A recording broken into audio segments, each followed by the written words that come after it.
మనతో ఈరోజు ఉన్నారు కర్నల్ వి రాజేంద్ర మెనన్ గారు. వీరు 1977 నుంచి సైనిక దళంలో తమ సేవలను అందజేశారు. వీరు ఇన్ని సంవత్సరాలుగా సైనిక దళంలో ఉంటూ అనేక ఆపరేషన్స్లో పాల్గొని తమ సేవలను అందజేయడం జరిగింది. వారితో మాట్లాడి ఒక సైనికుడిగా తమ జీవిత విధానాన్ని తెలుసుకుందాం.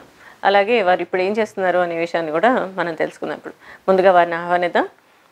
నమస్కారం కర్నల్ మెనన్ గారు. నమస్కారం అండి. TeluguOne ఛానల్కి ఘన స్వాగతం. Thank you for having me. How was your day, sir?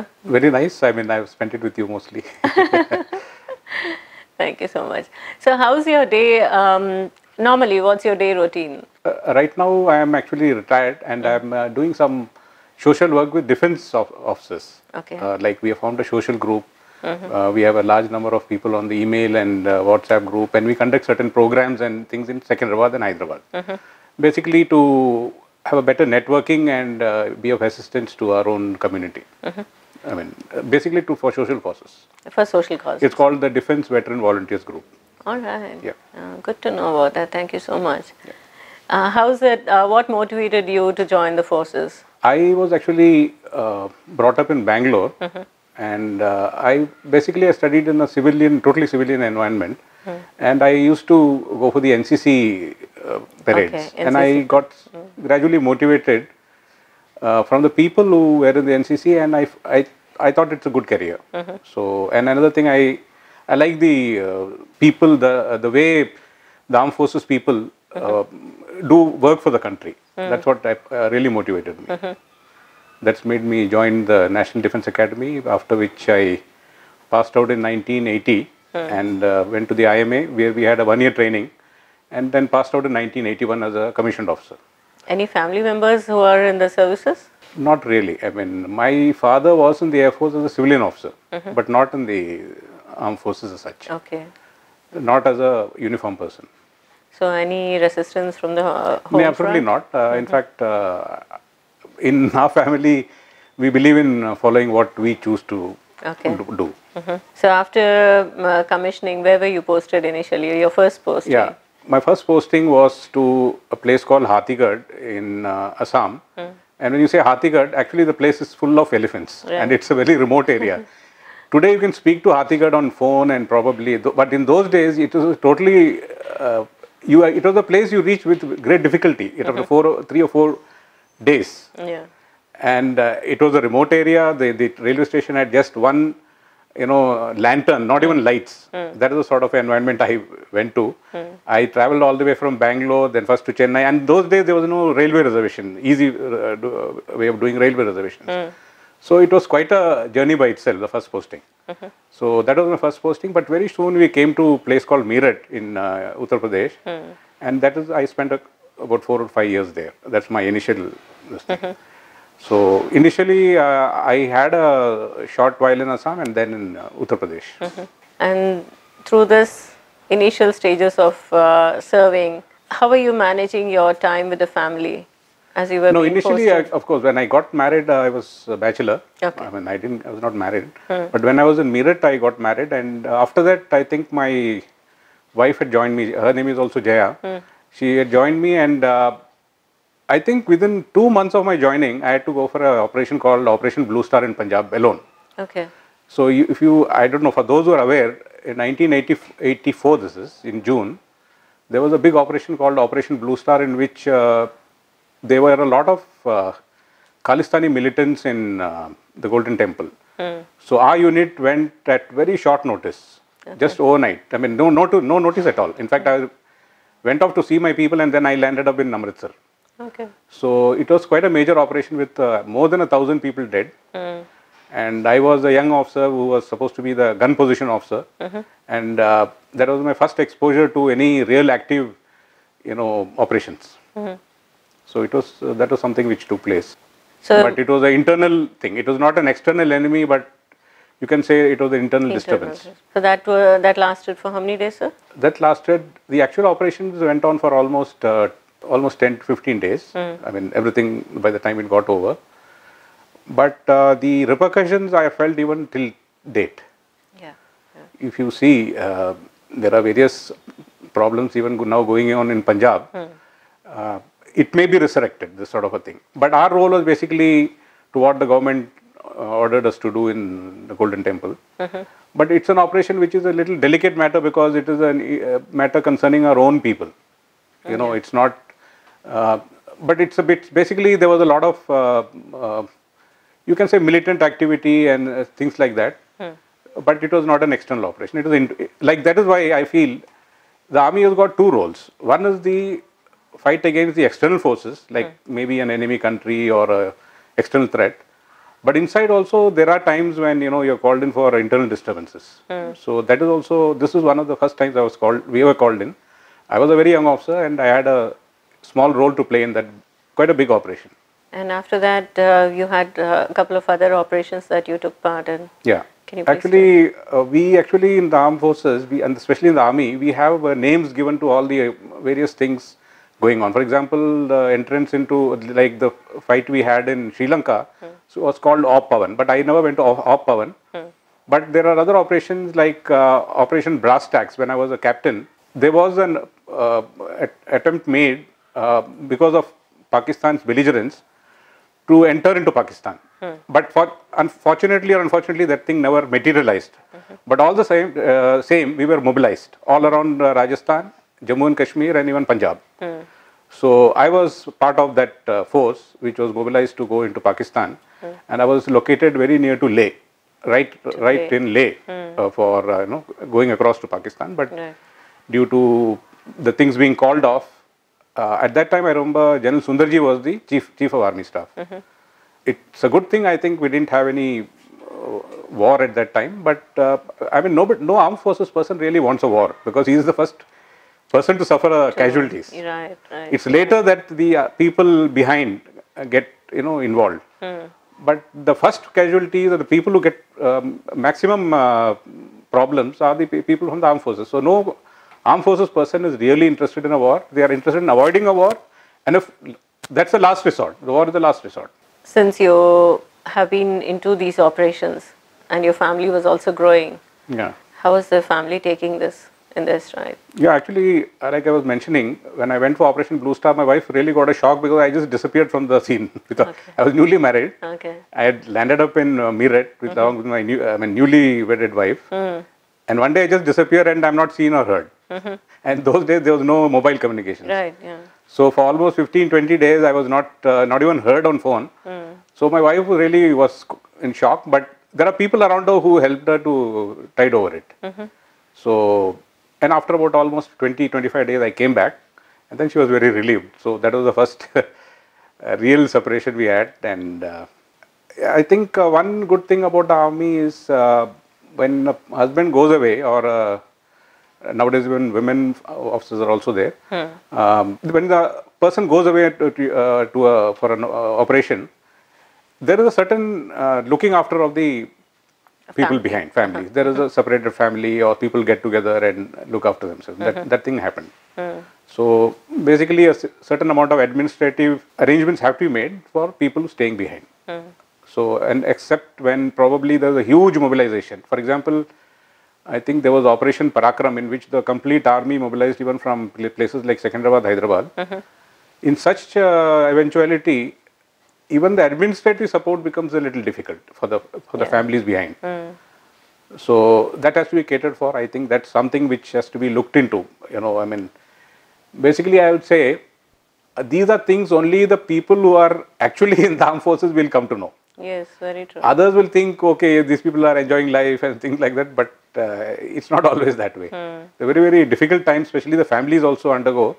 Because if the person is not at home, what do you do? I mean, like, today things are much better off, I would say, because of communications. At least you go home, you have a mobile, you can talk.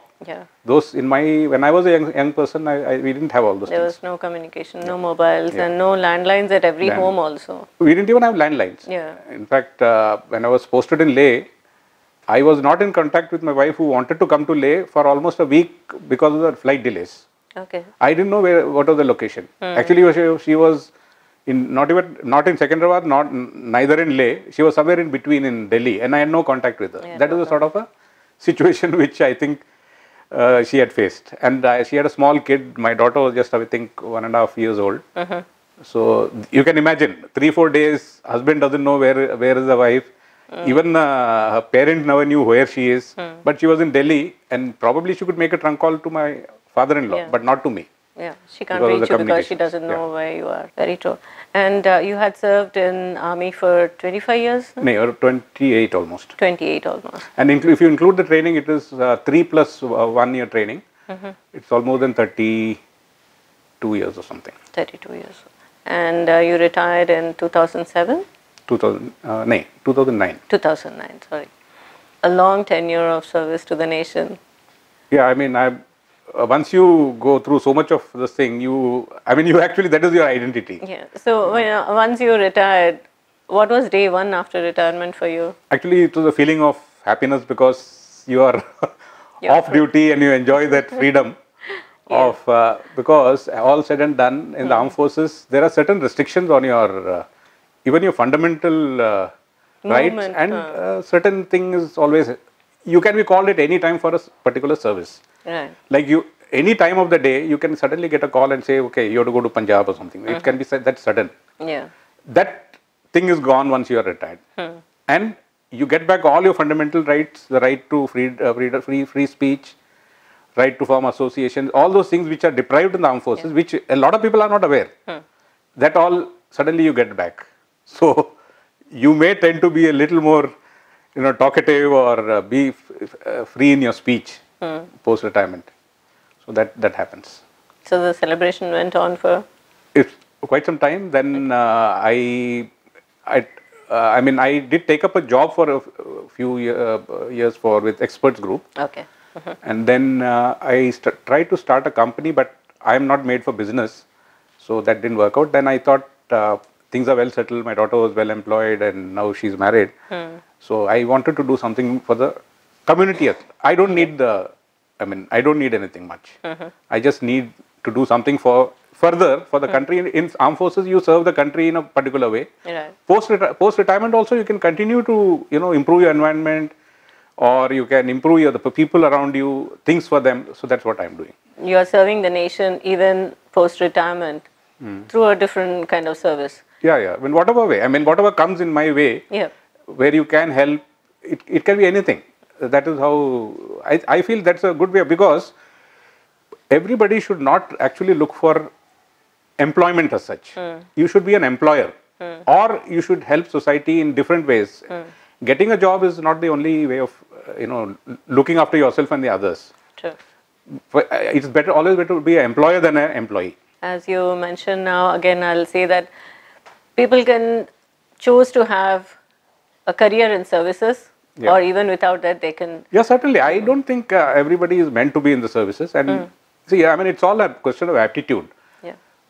I think it's very important to know what is your, aptitude in life. If it is for a lot of action and other things, like armed forces gives you certain things.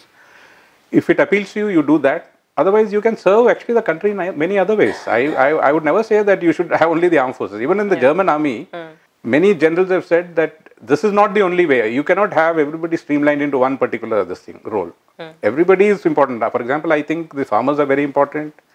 Even I feel that even these traffic policemen, all those people who are at different jobs, if they do their jobs well, I think that's a great contribution to society. It's not only, just doing, I would never say that only the armed forces do a great job, but they do a very good job.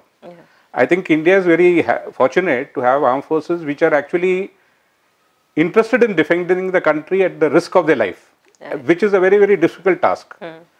Anybody will do a job 9 to 5, but nobody does a job at the risk of their life. That's only the armed forces and maybe a few organizations, like National Security Guard is basically armed forces people. So such organizations are there, and I think not very many are there. Your contribution to the country can be in any way.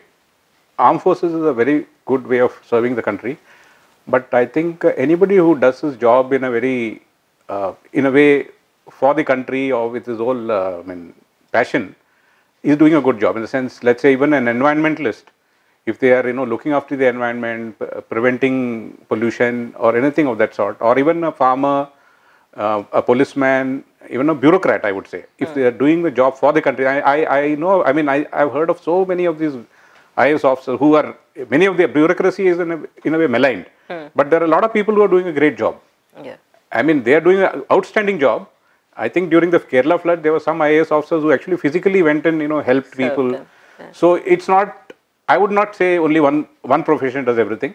But I think we are lucky this country has got an armed force which is really doing an outstanding job. And I think people should join the armed forces and do the bit for the country. And once you come out, you can do the bit for the country even otherwise. That's what I feel. Thank you so much, sir. Thank you for your time and thank you for joining us on TeluguOne channel Thank today. you. Thank you so Thank you, much. TeluguOne. Namaskar. Jai Hind. మనతో ఉన్నారు శ్రీమతి జయా మెనన్. వారి భర్త colonel Rajendra Menon గారు సైనిక దళంలో తమ సేవలను అందజేశారు. వారితో పాటుగా జయ గారి ప్రయాణం ఎలా కొనసాగింది అనే విషయాన్ని మనం తెలుసుకుందాం ఇప్పుడు. వారిని ఆహ్వానిద్దాం. నమస్కారం జయాజీ. Namaskaram. Welcome to TeluguOne channel. Thank you so much. Very warm welcome and thank you for your time. You're most welcome. How's it been? How was your day today? It was good. I'm a teacher by profession, so it's good. It's good. When did you get married to Rajendra Menon ji and how did it happen?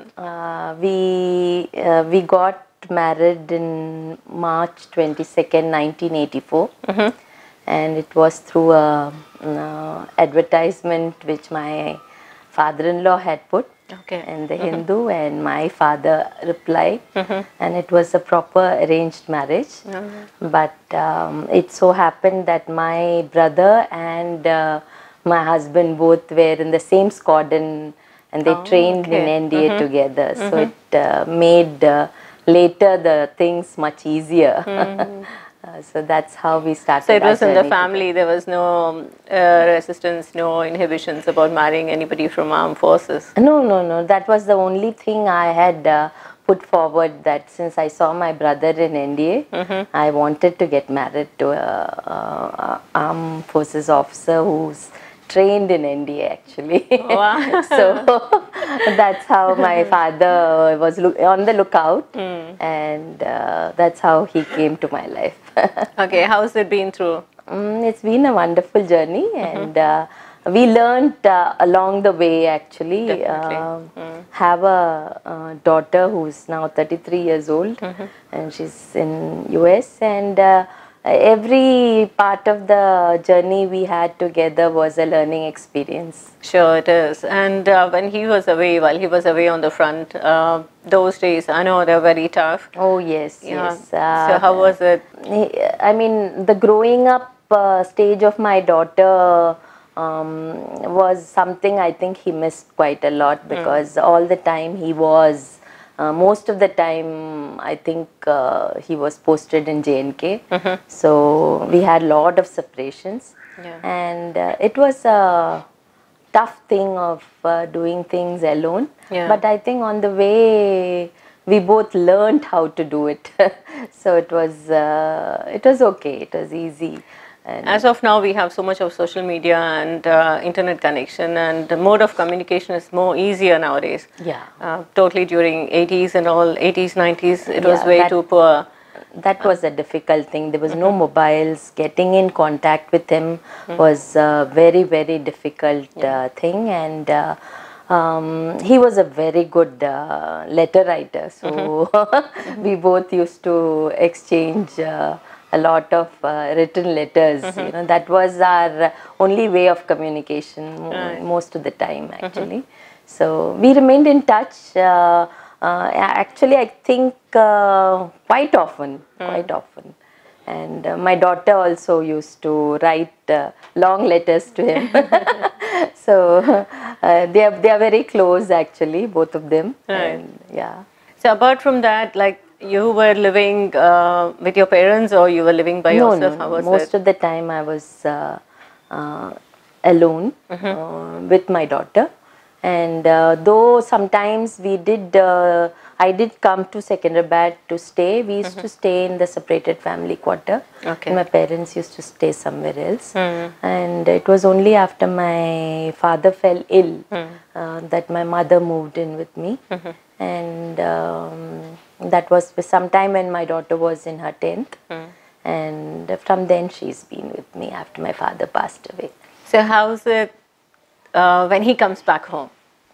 It's always, I think, it's a big festival, I guess. Yeah, it's always a celebration because distance makes the heart fonder, and it was always new. I think after retirement, it became a little tougher to see him always around.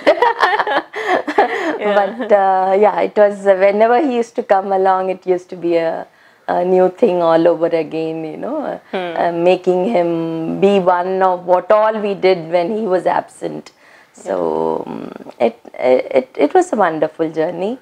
It was good. It was good. Definitely, when he's in front or he's away on tours for a long time, you were alone with your daughter, and you were then teaching too. I was teaching, and my daughter, in that way, she was very good academically. So it was our joint decision that once she's in her 8th class, that we settle down in one place where she can get good, better education. Because one thing that really suffers when we army people keep moving around is the education of our children. Some schools are good, some schools are very bad where we go. So we made a joint decision that she stays put in Secunderabad because here the army school was very good. And so from the time she was in her 8th class, I stayed put, and he used to go everywhere alone. Even if it is a field area or in a peace station. So I think he made that sacrifice till the time he came out of the army, and whenever we used to have a holiday or something, we used to go and spend it together, that short time with him. And about generally Army Welfare, Women's Wives Welfare Association is also there, AWA. So did it help you during certain periods when you wanted kind of help? Actually, we are quite in that way self-sustained as officers' wives. We are the ones who conduct things for the Jawans, families who stay behind whenever the men are not around. So in that way, I think right from the young married days, we are groomed to look after ourselves and look after the men's family whenever they are in need. So, so through AWA, you help the Jawans' wives and their families. It's a family thing. It's a family thing within the unit. So it's always done thing. There's no need of asking or telling anybody. It is just a done thing. Is it still happening? Like you still belong to AWA and serve to AWA? Not anymore. Not anymore. Since his retirement and he's come out of the unit level, I think that thing comes down quite a bit. All right. Okay. It was nice talking to you. Thank you so much for your time. Thank you so much, Jaya. Thank you so much being with us on TeluguOne channel. Thank you. Thank you. జనమంతా కలిసి పాడేద్దామా జనగణమన జగమంతా కలిసి వినిపిద్దామా జనగణమన